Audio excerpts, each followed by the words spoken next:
Oh, so you thought I was taking a day off. You thought I would take Christmas off because it's Christmas. No, no, no, no, no. The Cleveland Browns are in the middle of a playoff race. You know what that means, right?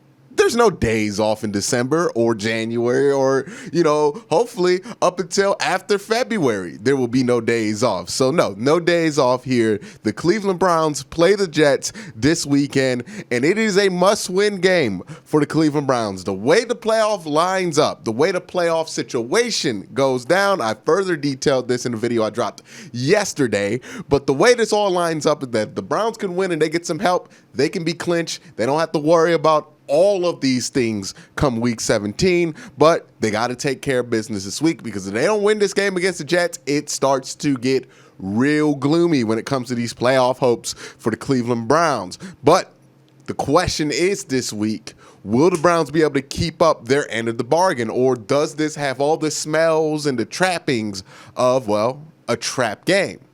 Let's talk about it.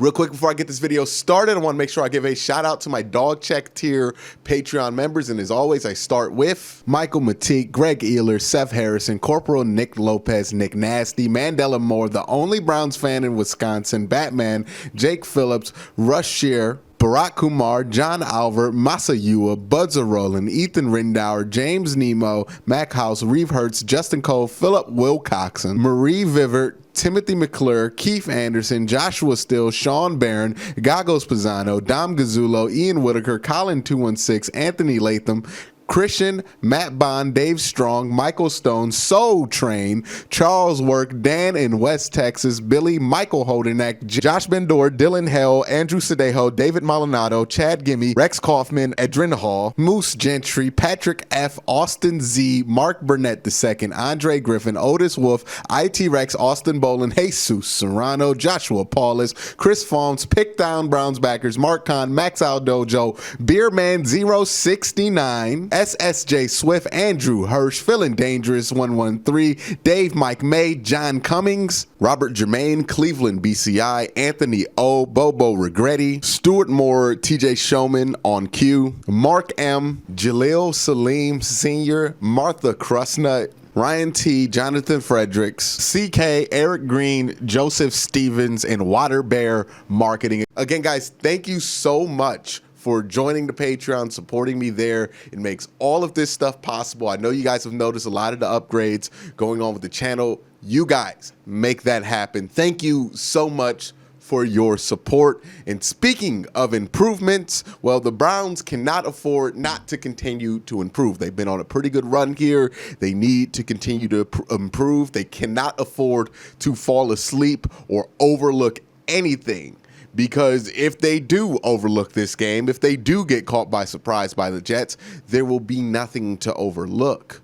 There will be nothing to be looking ahead to other than week 17 in the end of a disappointing season. So this game, absolutely must win. I don't care who you're playing. I don't care if it's the 1-15 Jets. I don't care what you think of the Jets. It could be Rutgers University out there. Browns need to win this game, so they cannot play around with this game.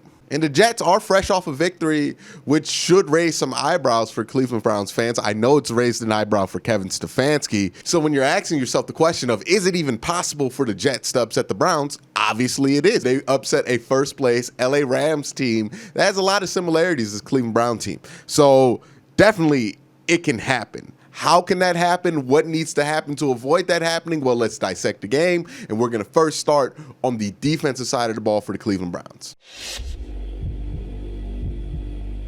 So again, much like last week, right, when you're looking at this team and trying not to underestimate them and trying to figure out what it is that they can do well and how they can hurt you, you have to look at how they managed to beat the Rams, right? What did the Jets do to beat the Rams, and what of that should give this Browns team some concern? The first thing I'll say about their win over the Rams is that it's a little bit more concerning than the Giants win over the Seahawks, where the Giants kind of just outlasted a bad Seahawk performance. There was a combination of things going on with the Jets. Yes, the Rams did not show up for the first half, but they did in the second half.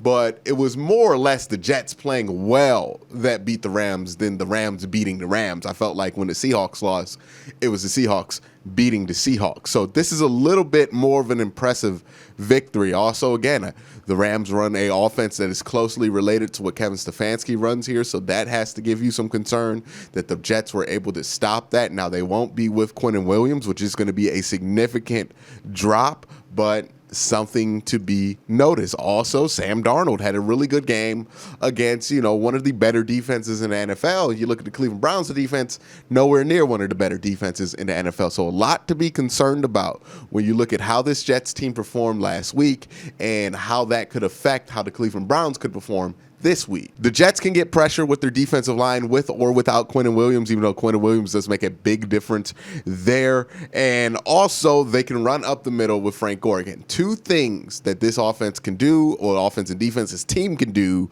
that give you concern because they're two things that have been parts of the recipes to beat the Browns whenever the Browns have been beaten, which is defensive line pressure and running up the middle with success. Any team that's beaten the Browns this year has been able to do those two things, so that's significant.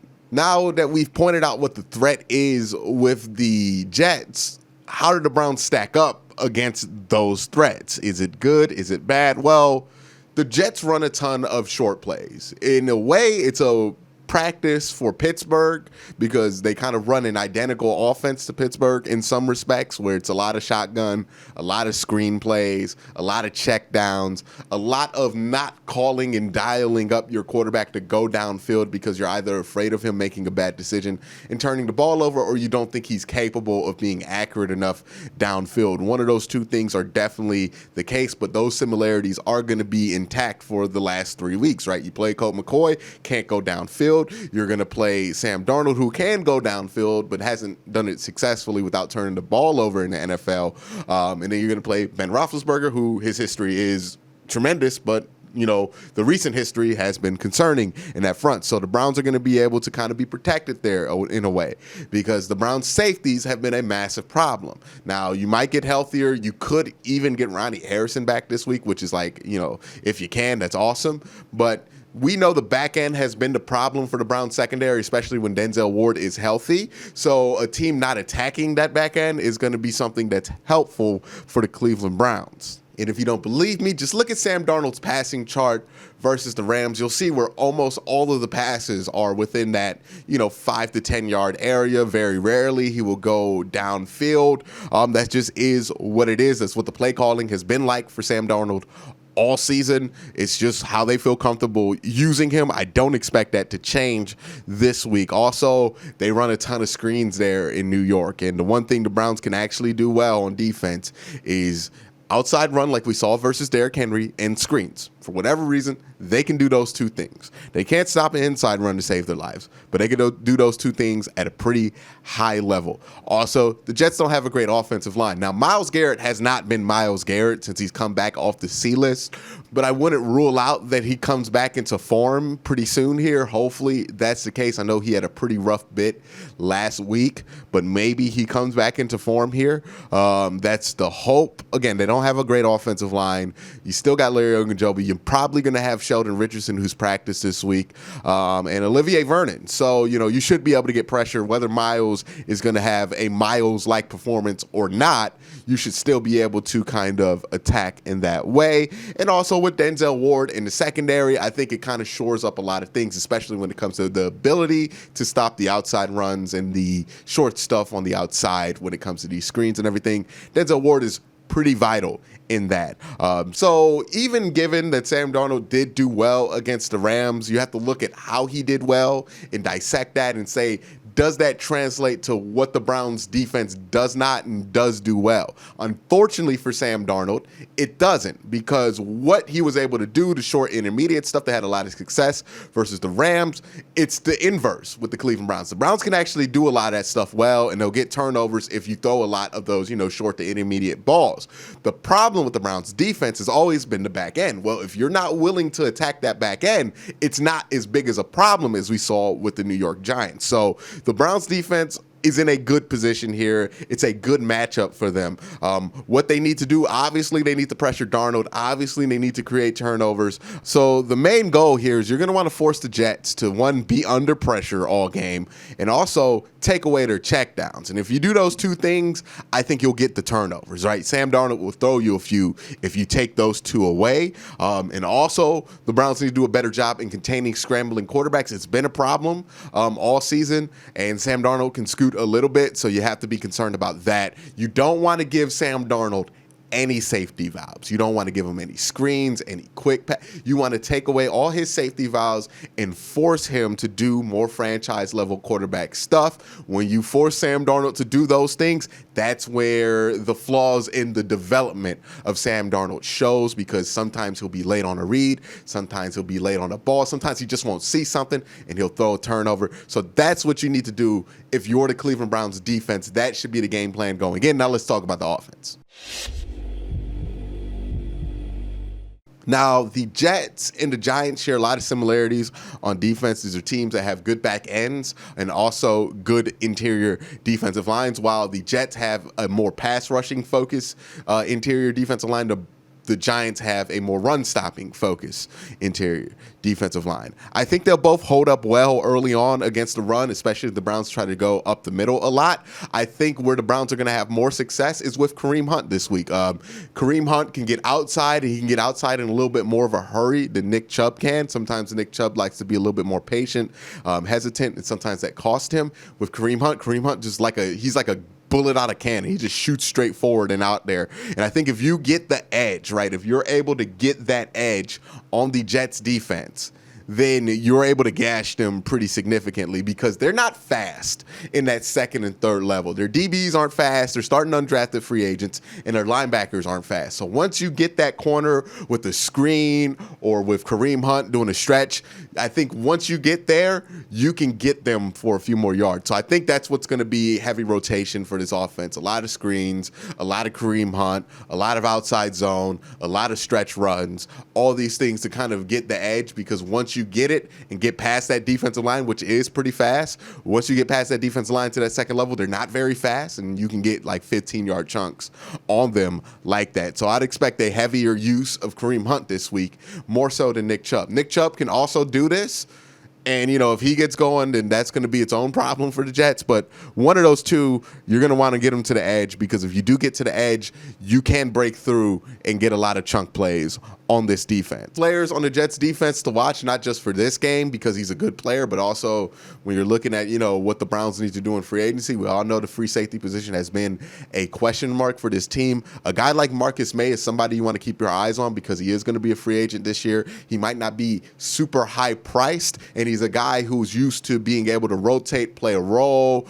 be a veteran, be a backup, and also play starter minutes as he's doing right now. With the uncertainty behind Grant Delpit's status, as far as will he be able to be up for next year, a guy like Marcus May might be a really good signing. So keep your eye on him for the future, but also keep your eye on him for this game, because he's actually a pretty good free safety. He's a starting quality free safety. He could cause some problems, but I will say Baker has played really good free safeties this year. It hasn't been a problem. Just look at the tape when he played Cincinnati versus Jesse Bates, who's probably, in my opinion, the best free safety in the AFC this year.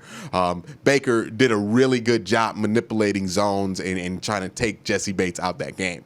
Now, the big question for the Jets defense when you're talking about trying to stop this Browns offense is, can the Jets stop the run and get pressure versus a good offensive line? Now, the answer to that question is yes. They've done it before. Now, the Browns' offensive line is much better, but the Browns' offensive line might be in a more, compromised situation than what the Rams were. The Browns have Jedrick Wills, who's on the close contact list, so he may or may not play on Sunday. He could play, but we don't know. And if that happens, you're going to have Kendall Lamb and Nick Harris out there. Kendall Lamb is your third-string tackle, because Chris Hubbard would normally be the backup, and Nick Harris is the third-string guard. That's not a great situation to be out there in trying to defend a pretty stout defensive line. Now, again, Quinnen Williams is not going to be out there, but their backup to Quinnen Williams might be better than, the Browns' backup for Jedrick Wills at this point. So that's something to be concerned, because, again, if you can do those two things, you can disrupt this Browns offense. You can slow them down. And, again, the lower the score you keep with the Cleveland Browns, the better chance you have beating with them. But, again, I'd expect Kevin Stefanski to anticipate this being a problem even before Jedrick got on the close contact list, because again, the plan is not going to be to use your offensive line to batter their defensive line. The plan should be to use the offensive line to hold them up just for a few seconds so you can get the edge, to use your offensive line to confuse them for a few seconds so you can throw a screen the other way. That's how I think the Browns are going to attack this, knowing that they're shorthanded on the offensive line. I doubt they're going to have the same game plan that they went and played New York, the Giants, with. I think they're going to go in with a slightly different game plan with a lot more screens. And I do think that that game plan should work. So what are my final thoughts about this game? This is a must-win game for the Browns. They absolutely need to have this, but I do think it can be had if they show up and execute at a high level or at a good level. You know, I don't think this is a game where you have to get extra creative or have to do an extremely good coaching job to win, obviously. It's just a game where you have to show up prepared, professional workman, much like you did against the Giants, in order to take that game away. Are the Jets playing better football than the Giants? I don't know. I just know that the problems they presented to the Rams are a little bit more problematic when it comes to the Cleveland Browns than the problems that the Giants have presented. So I do think they need to take this game just as seriously, if not a little bit more seriously than they took the Giants. I don't think that's going to be a problem. Kevin Stefanski seems to be pretty good at that. The only time I've seen this team maybe lose a little bit focus was in that 45-mile-per-hour wind game they played versus the Raiders right before the bye week. So that's the only time I've really seen that. But other than that, for this team, it's been straight focus. It's been pretty disciplined. So I'd expect the Browns to do pretty well on Sunday. Let me know your thoughts down in the comment section below. But again, guys, thank you for watching. Have a great day. Have a good night.